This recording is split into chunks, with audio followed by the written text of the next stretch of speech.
I met Emily when she first arrived here at Princeton. I was so excited when I heard that she was coming. I could not believe the McCarter Theatre had the creativity and the courage to actually invite such a towering figure like Emily Mann. And so I immediately invited her out to lunch, and we became brother, sister, and sister, brother. She is a very, very dear friend, and she's a towering figure. Emily Mann became the artistic director of the McCarter Theatre in 1990. She directed the first production. It was The Glass Menagerie by Tennessee Williams. Emily Mann is a towering figure in American letters because she brings together the best of the past, that she's deeply rooted in Shakespeare. She understands the depths and genius of Sophocles. She's preoccupied with the nuances of geniuses like Chekhov and Tennessee Williams and Ibsen and Strindberg. And at the same time, she's open to new talent. And she especially is open to the talent of women and peoples of color, but also white brothers too. But she is one who brings together the best of the past, the best of the present. She's concerned about the future, and she does it with such a grace. She does it with such dignity. She does it with such vision. Want to start at the top of 53? It was during that time, during the civil rights movement, that we thought maybe now. Emily wrote Having Our Say, the Delany Sisters' first 100 years in 1995, based on the real-life stories of Bessie and Sadie Delany. She's brought it back for her 20th anniversary season, and in the process changed it just a bit in response to recent events. Oh, I'm glad that Ted Kennedy didn't run for president, because I think he might have gotten himself killed too. Mm-hmm. Ted Kennedy has made some serious mistakes in his life, but Sadie and I decided he must be a nice boy. Mm-hmm. Because we heard on the radio that he visits his mother all the time up in Massachusetts. Mm-hmm. And Sadie says, if he is nice to his mama, then he is okay by me. You know, this kind of works, doesn't it? Well. Yeah. Mm-hmm. It works. Mm-hmm. And it was interesting because I went home last night after the library, and there was this PBS because of Kennedy's passing. They did a visionary. Kennedy, but it kind of sneaks up on you the Kennedy, because she's very easeful in the way that she directs. It is a collaboration in that whatever innovation or idea that you have that you'd like to try out, she's not only willing but open to it. She was a dentist, and I was a high school teacher. The original production of Having Our Say went on to Broadway, a CBS television production, and a national tour. I never thought I'd see the day when people would be interested in what two old Negro women have to say. The story of these two wise old women is the kind of production that Emily Mann and the McCarter have become known for.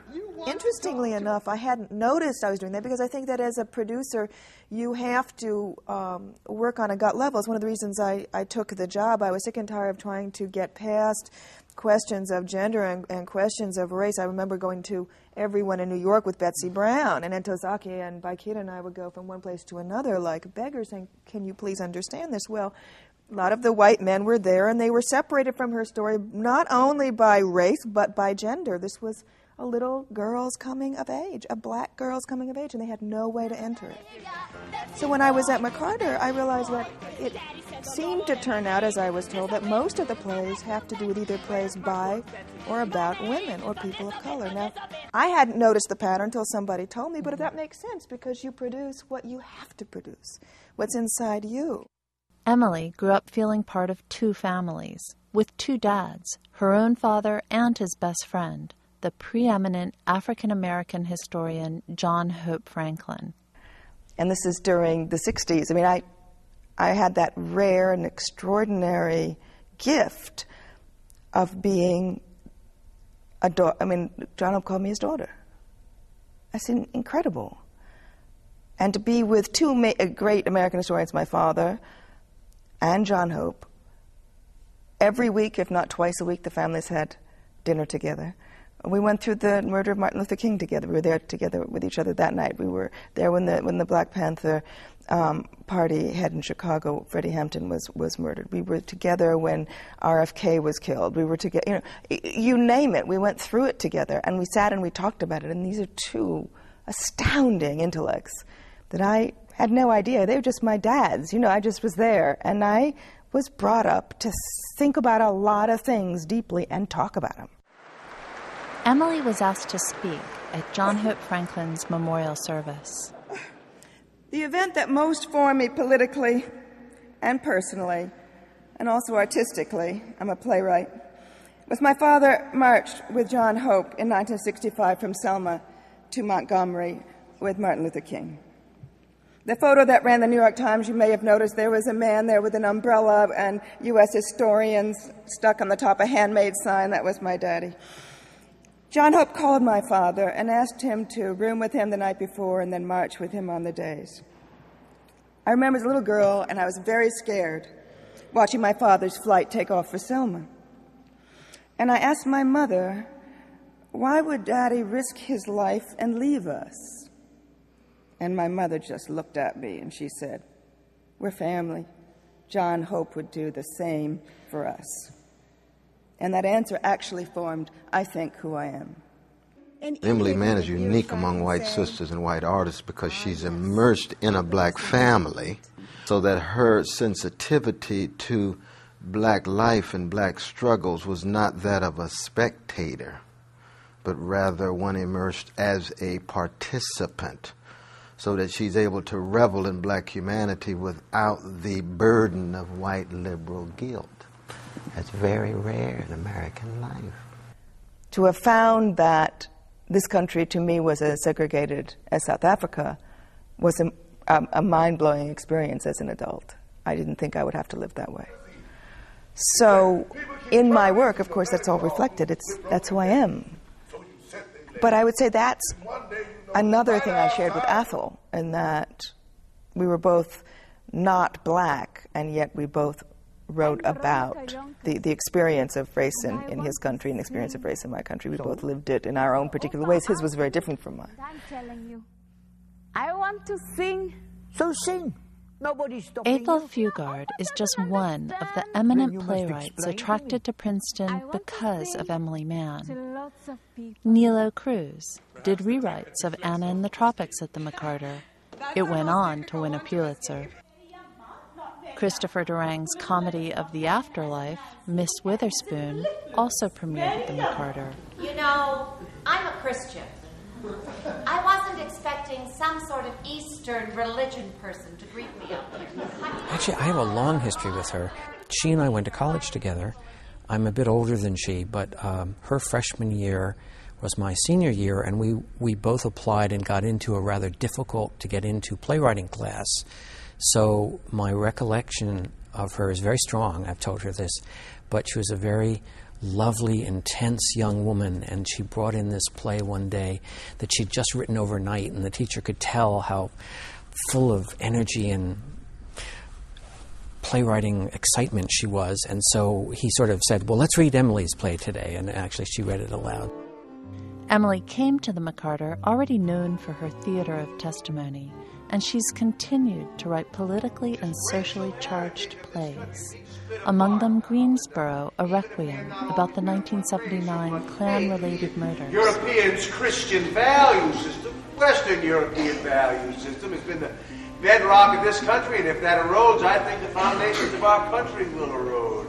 And Meshuggah, the story of a Holocaust survivor with a secret.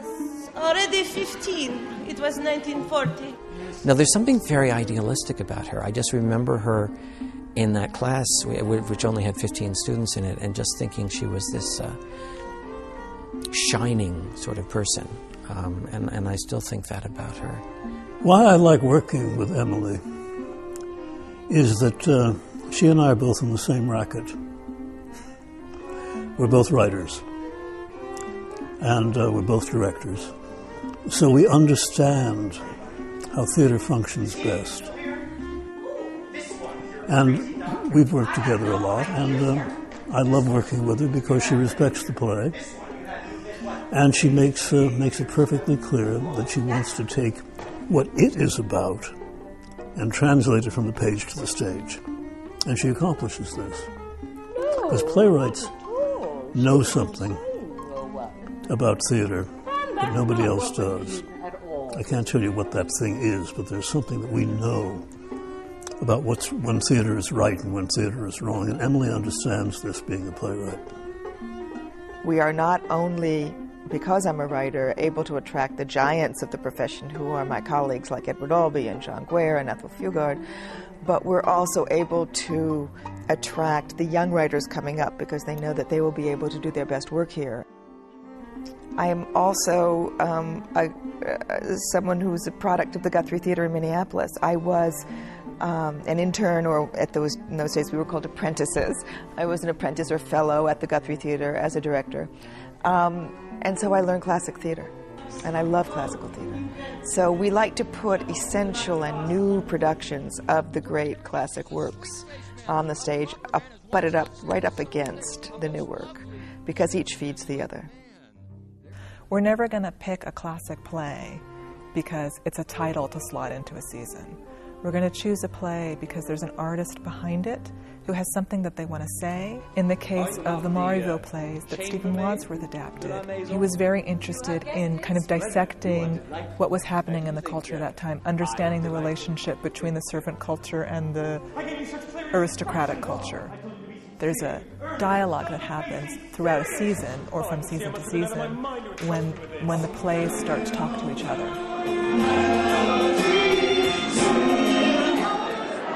Whenever I hear any movement behind me, I duck. It's funny how lovely it is to see you. Why funny? Where's Ernest? You didn't see her struggling with them youngsters. Early on, Emily thought she would stay at the McCarter for 3 to 5 years, but she soon changed her mind. In the beginning, two things happened. One, I was loving being here, and I'd worked very hard because this theater was really on a crash course when I arrived, and I had to pull it back and save it, basically. And so once we were back on the upswing, I found out just before we were given the 1994 Tony Award for Outstanding Regional Theater that I had multiple sclerosis. And I don't know if you ever saw the clip of it on television, but I couldn't walk that day at all. But I said, I am not sitting in the wings while we get this award. I am walking out on that stage and giving my acceptance speech. The Tony Award is the greatest honor a theater can receive. On behalf of the McCarter Theater's trustees and staff, we thank you for this extraordinary honor.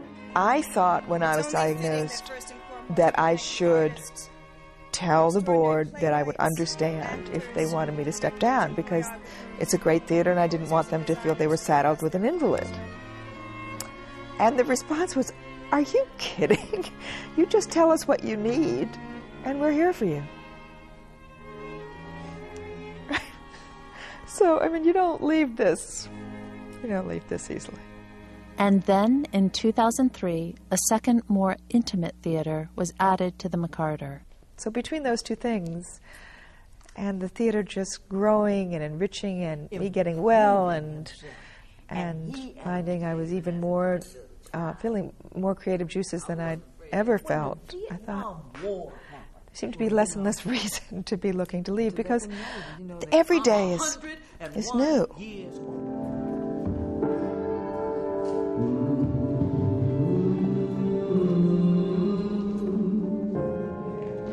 Theater, to me, is the lifeblood of a democracy. It asks the essential questions of who we are as a people now in this moment in time.